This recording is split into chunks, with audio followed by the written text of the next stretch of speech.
Muggy day. Sky's gloomy, air's all wet. Oh, man. At least let me finish my sentence. Ugh. Ugh. Cold, cold, cold. Oh.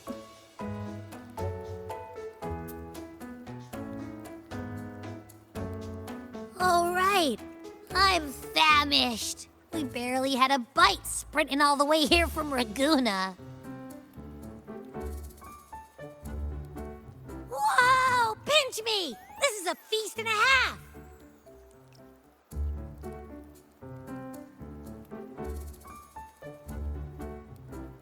Hey, Rover. So, we did bring enough money, right? I mean, we kind of rushed out without grabbing anything. Oh, that.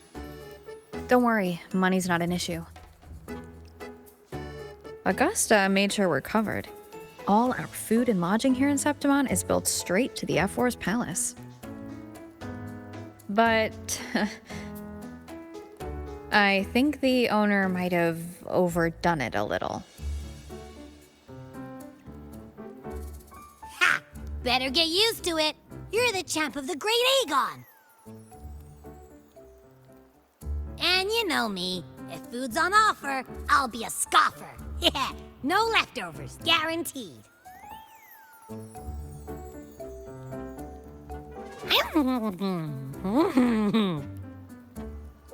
Free stay, free meal. The chef really knows how to treat guests. Maybe we should, hang around a bit longer.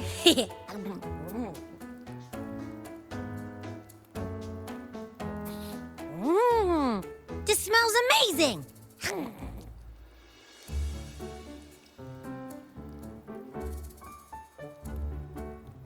Abby, what do you think Imperator wants me to find? If Cardathia's right, the last clues should be somewhere on the Sanguis Plateaus. We're so close to the finish line. Just one step away. But our pace has slowed. Relax. We're already back in Septimon. What's the rush? I remember Lupa said there's this weird blight cloud hanging over the Sanguis Plateaus.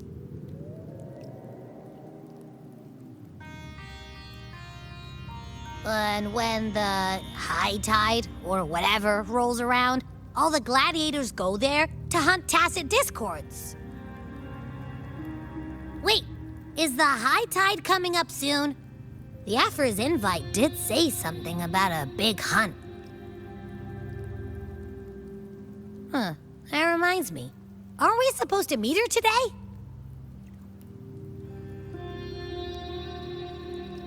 A messenger came this morning. Augusta is dealing with an emergency, so our meeting's postponed. Looks like it'll be a while. An unexpected change.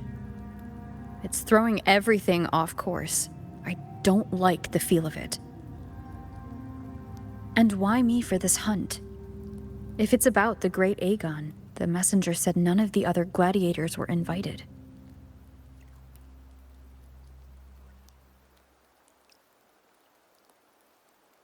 Who knows?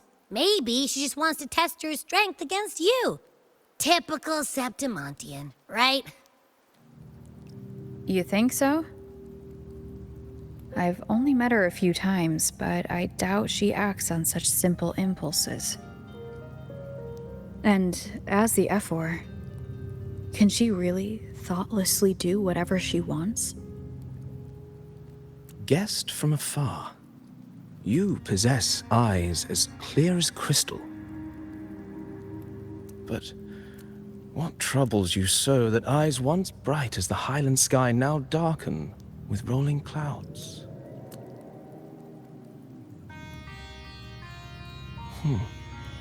A warrior who walks the blade's edge does not falter over trifles.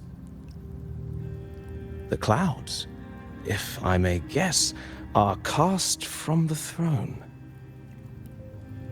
At the peak of Capitolini Hill, beneath the pale walls of the Ephes Palace, secrets lie buried.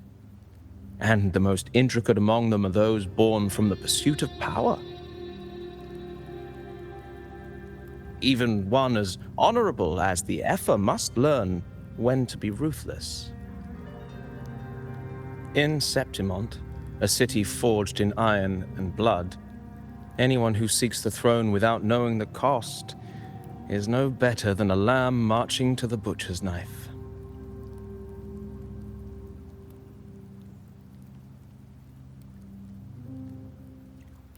I am Nestor, a traveling poet.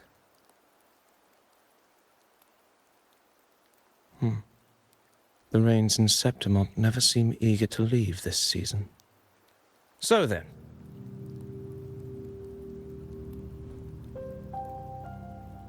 if you are curious about the Epher, then allow me to say that nothing would honor me more than to offer even a modest service to the champion of the great Aegon. Wait, how do you know she's the champion? And all that stuff about the F4, too? Oh, your eyes. Were we talking too loud?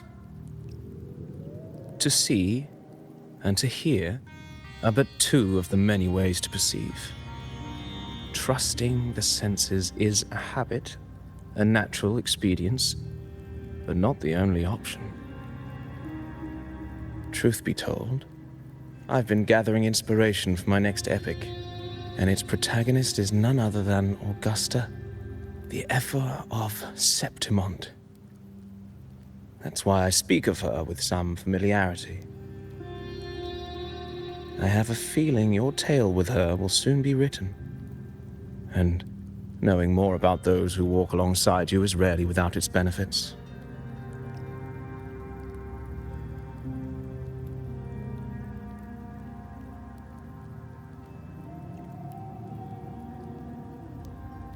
Augusta, a girl of humble birth, a resonator of modest talent, a commoner without noble patronage. And yet, from the den of wolves that is Septimont City, she rose and eventually claimed her place. Just like the burning sun was once a cloud of dust.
fail enough times, and you might eventually succeed. Should we call it resilience? Or mere stubbornness? Or perhaps, for a girl who has lost everything, there was never a second option. She had no one to trust but herself, and naught but a blade to hold. And yet,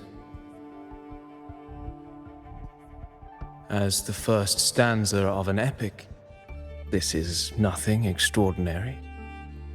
Since the lament, across the scorched lands of Solaris, I've heard this story repeat itself, again and again. Greatness. Yes, our era has certainly seen it. But true greatness is never found on the first page of a story. Courage, glory, and honor. Such immortal virtues have been etched in tablet and stone, but they are never forged overnight. Light as a thread, elusive as the wind, they weave themselves into every twist of fate, tangling with every insignificant choice we make. I don't know. It's just unbelievable.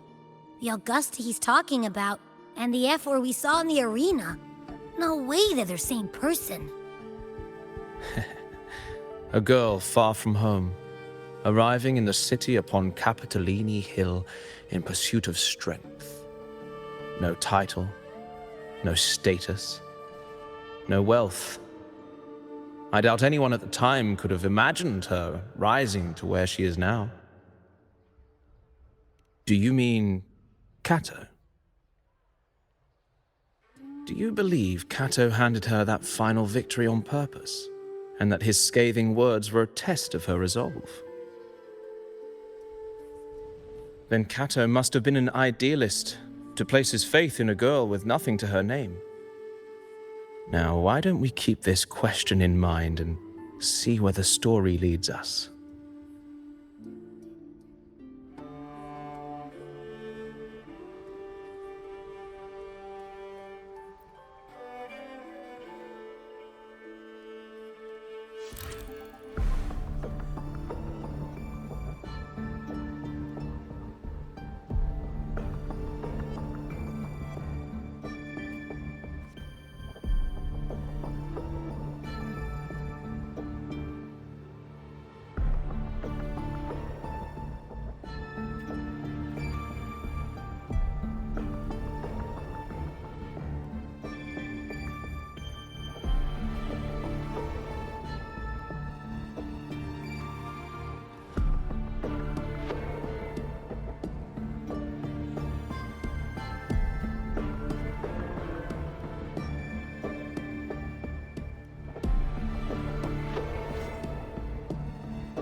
merely the rough shape of a short epic. This is all I can offer about the F4.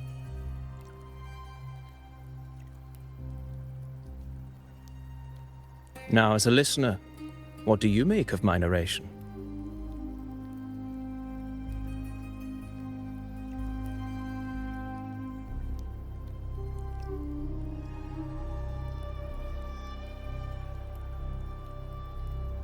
In this, you are right. Poetry can only offer a glimpse of the true story, the reality of people, events, and things slips beyond the grasp of words. I do not belong in the pages of the epic, so I remain confined to the observer's gaze. I can imagine events and emotions unfold, but I cannot truly recreate them. Here's some advice for you, though I hesitate to call it such. If you want the truth of a story, step into it. Become part of it. The opportunity stands before you now.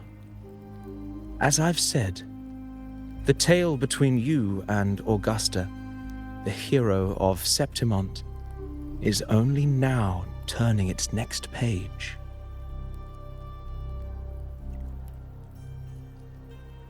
It's not difficult to see. Fate flows like the stars, tracing their course. Your destination is written in the steps you take.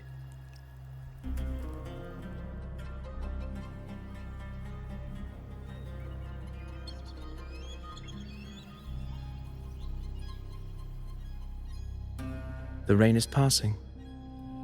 I hear it ceasing its symphony upon the earth. It is time for farewells.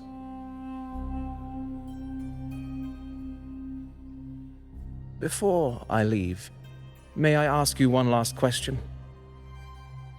What is it that has lifted Augusta to the seat of power? What is it that makes a ruler?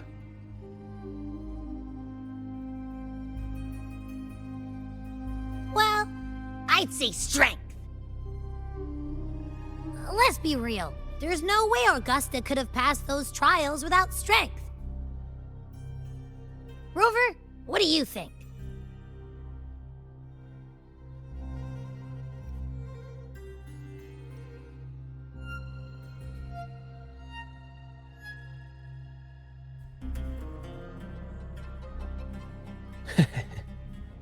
You needn't rush to answer now. Keep it in mind as you continue your journey. When the final chapter is written, the answer will reveal itself.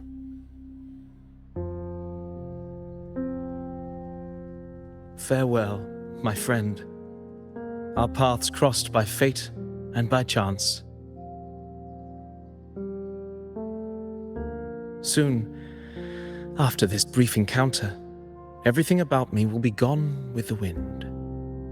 But you, your epic continues.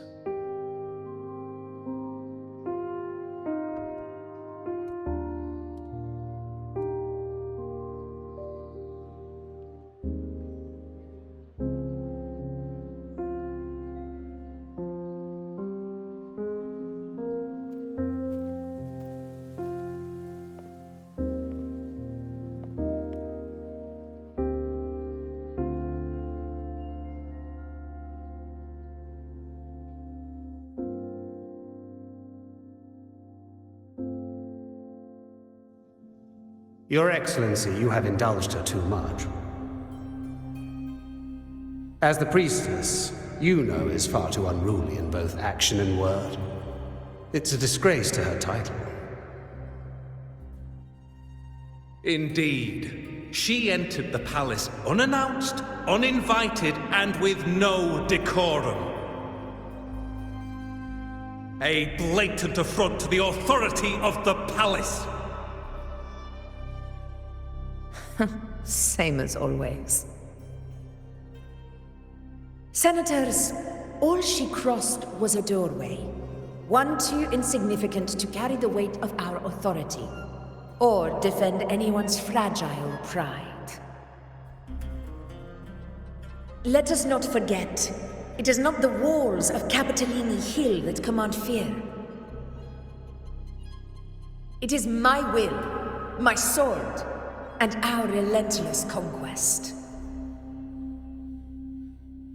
I know your fear. You fear a priestess's voice drowning yours, and a rebel challenging the Senate's rules. But listen well.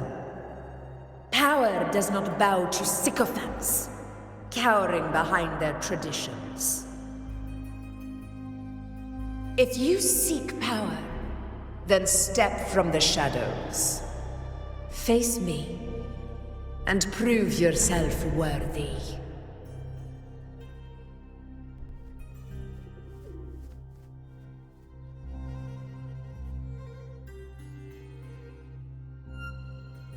Took you long enough, Augusta.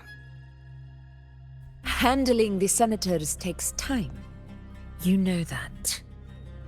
Well, to keep our esteemed priestess from waiting, maybe next time I'll just leave them to their own devices. I'll make sure they record every detail of your feat and relay it word for word to Grandmother Lilibet.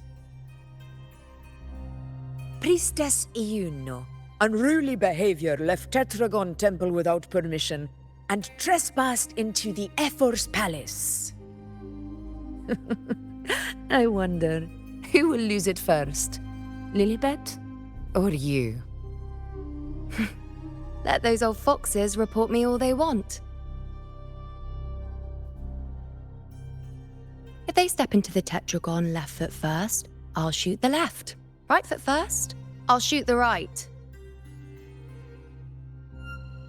Hey, I'm with you on that one. The Senate should be reminded now and then that the Tetragon's kindness is not a reason to take Priestess Yuno lightly.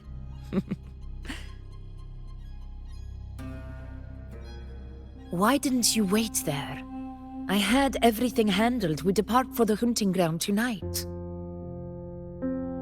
If anything changed, you could have reached me by my terminal. You didn't need to come all the way here. I want you free of duty until that day arrives. You're overthinking it, Augusta. I'm here to see that person. Grandmother Lilibet said her fate is one of unknowable void. Sounds intriguing enough to make time for.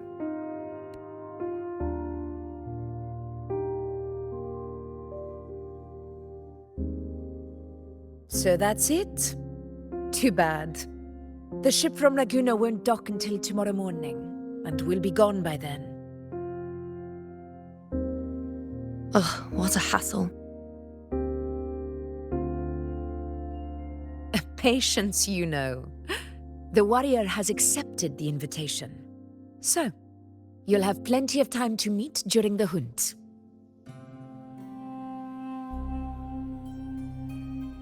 Is there something else you want to say? I read Grandma Lilibet's Book of Prophecies. The hunt and our plan, neither end well. Are you sure we should go through with this? Risk does not trouble me. Peril simply requires greater strength. But really, when did you start caring about the temple's traditions?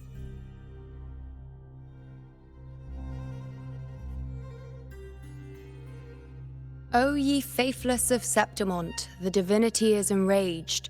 Should your ruler defy their will again, doom shall be your fate.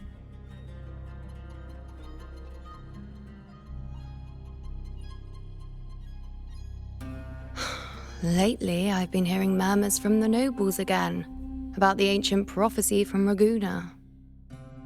I will admit, those words once carried weight. But when our ancestors crossed the waters and climbed these hills, Raguna's divinity didn't get a seat on the ship. and the priestesses all said the prophecy was incomplete. Only the hero of heroes, wielding extraordinary power, risen from the dark tides, shall bring eternity to Septimont. Then shall the waters quiet, the tempest still, and glory return with the blood of the old king. Do not forget, this is the other half of the prophecy. Fabius, Attilius, Valeria, one after another, these heroes have saved Septimont from the brink of ruin. As long as a hero stands, no disaster can break this eternal city. What if this time is different? What if ruin is our fate? Then I will sever that fate with my blade.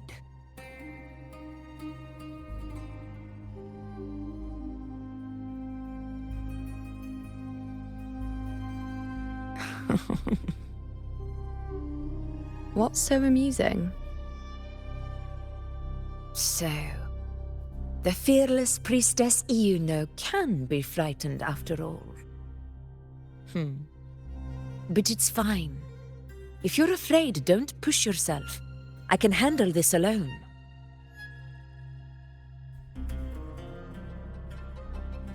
Most revered priestess, wait for me in the temple.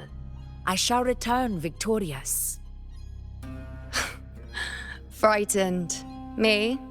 If anything, it's you, trying to shut me out and face it alone. Fine. Go ahead. You'll come back to me sooner or later. That I can't deny. I knew it.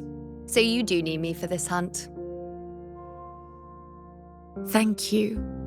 You know.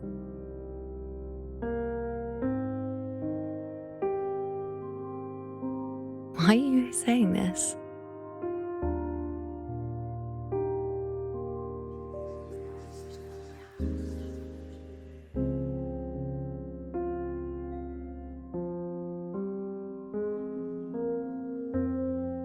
The storm is coming. Come, you know my friend. The best way to greet a storm is to walk straight into it.